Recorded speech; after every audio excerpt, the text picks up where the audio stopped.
Helping Neighbors. Welcome to the fourth video in this short series. This video will focus on the potentially less known contributions of Lebanon and Jordan. This is why they are covered specifically in a different video, because their contributions may have been overlooked, and they deserve acknowledgement for what they are doing and have done to alleviate the human suffering in this crisis. This video is focused on the policies of Jordan and Lebanon, how they are handling the crisis, and how it has affected them. The Syrian crisis started in 2011 as the war broke out. The first wave of refugees ensued rather quickly as the fighting intensified. Lebanon and Jordan have had typically open border policies similar to the approach of Turkey. Overall, the region had good relations with each other until the outbreak of the civil war. Since the outbreak, relationships have degraded, and this has had an effect on the people of Syria, as well as on Jordan, Lebanon, and Turkey. Jordan. Prior to the outbreak of the war, Syrians were allowed to cross the border into Jordan freely. There were some restrictions on right to work, but overall, the policy was openness. At the dawn of the crisis, Jordan began accepting refugees, and in 2012 they opened the Za'atari refugee camp, where the initial capacity for refugees was 9,000. in 1,800 tents.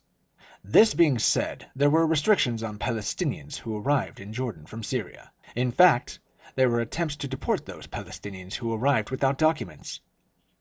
For the most part, though, Syrians were welcomed.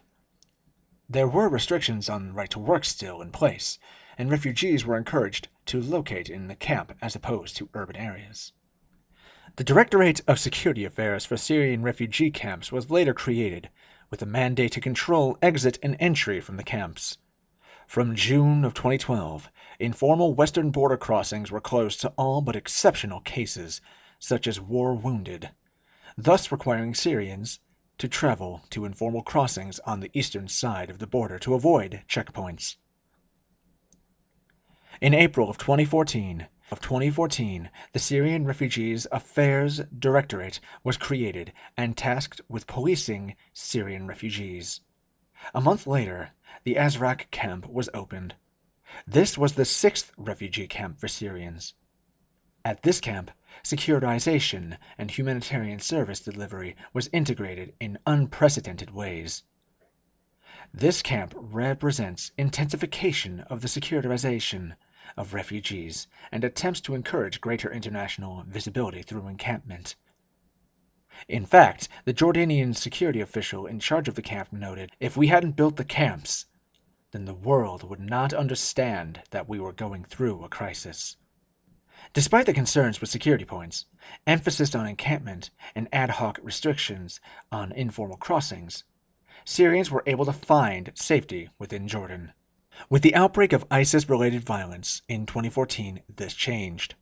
In October, Jordan began to implement greater restrictions, and the UNHCR reported increasingly stark examples of refoulement and suspension of registration for new arrivals, though the Jordanian government claimed the border remained open.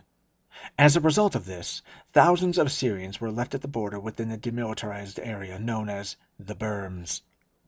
By April 2015, the last formal crossing was closed after Syrian rebel fighters took control of it on the Syrian side. By 2015, the Jordanian government had begun to highlight the inadequacy of international responsibility sharing because of the overwhelming number of refugees within their borders. In 2016, the Jordan Compact was concluded, which lifted some of the barriers restricting the Syrian refugees' access to jobs. In return for this opening of jobs, the international community agreed to better support the Jordan response plan, to support Jordan's capacity to host refugees. Roughly 60,000 work permits were issued by July of 2017. There are also efforts in Jordan to reduce refugees' risk of exploitation in the labor market by allowing them access to a range of labor rights protections. This includes access to the minimum wage, 48-hour working week, paid maternity leave, and annual leave. Overall, though there were bumps in the road, Jordan has done a great job supporting the fleeing refugees. They have provided security, jobs, and are working on increasing the rights and protections of Syrian workers. With the support of the international community, Jordan was capable of turning what was a difficult burden into a practice of protection and beginning of equality for refugees in Jordan. Lebanon. Lebanon's response began in 1991 and 1993 with bilateral agreements with Syria, which allowed freedom of movement, residence, and even property ownership. Circular migration has been an important characteristic of both countries' economies because of this. Between March of 2013 and December of 2016, Lebanon had no government. Because of this, the president was left with a country that was politically paralyzed. Because of this issue, the response to the initial influx of Syrians was essentially inaction. The government labeling Syrians as displaced, refusing to call them refugees. In 2012, Lebanon had adopted a disassociation policy towards the Syrian conflict. This was motivated to avoid spillover from the conflict. While disassociation lasted, it enabled the presence of Syrians to be perceived in humanitarian terms as opposed to security terms. As time passed, the number of Syrians increased. There was also a fear that a presence of a large numbers of Sunni refugees would be permanent, which would alter the demographic balance against the interest of Christians and Shia political groups in Lebanon. In May of 2013, disassociation ended as Lebanon came out in support of Assad.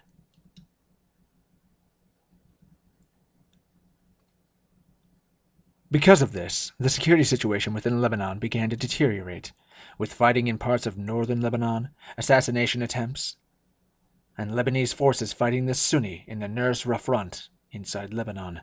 In 2014, the Security Cabinet came out of its paralysis briefly, creating the Crisis Cell. This resulted in imposition of restrictions of free movement and residency of Syrians, giving general security. The Crisis Cell later approached the international community for help. In 2016, the Lebanon Compact was agreed on in London, parallel to the Jordan Compact. This compact focused on fostering job and educational opportunities for all of Lebanon's vulnerable groups, not only Syrians. Lebanon committed to allow the temporary stay of Syrian refugees. Unfortunately, this case starts off quite kindly and ends on a somewhat sour note. The open policies and originally simple inaction allowed for security and safe haven for refugees.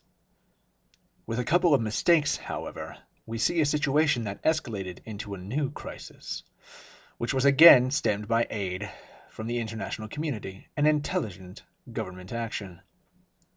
While ever precarious, the situation has improved, and humanitarian efforts came out of the Lebanon Compact. Similarities? There are some similarities in the reactions from the neighboring countries. First and foremost, securities tightened in 2014 in response to Islamic State violence. Both have sought and gotten support from the international community in an effort to increase humanitarian efforts in their borders. Both states had a relatively good relationship and openness towards the Syrian community, until influxes of refugees and violence began to degrade their relationships.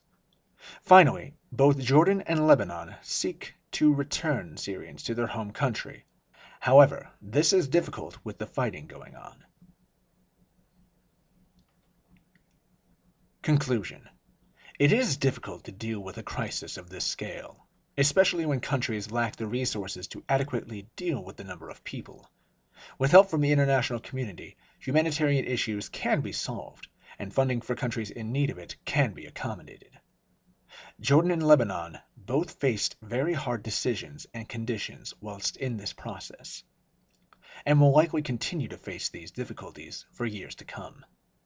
The returning of people home is a difficult process, especially if they have no home to go back to due to the destruction. Inevitably, this crisis has and will affect the region for much of the foreseeable future, and these states have done their best to accommodate and help alleviate the suffering of the Syrian people. Whilst not perfect, there's no such thing as perfect. There's only the best you can do, and as long as you have done that, You have done your part.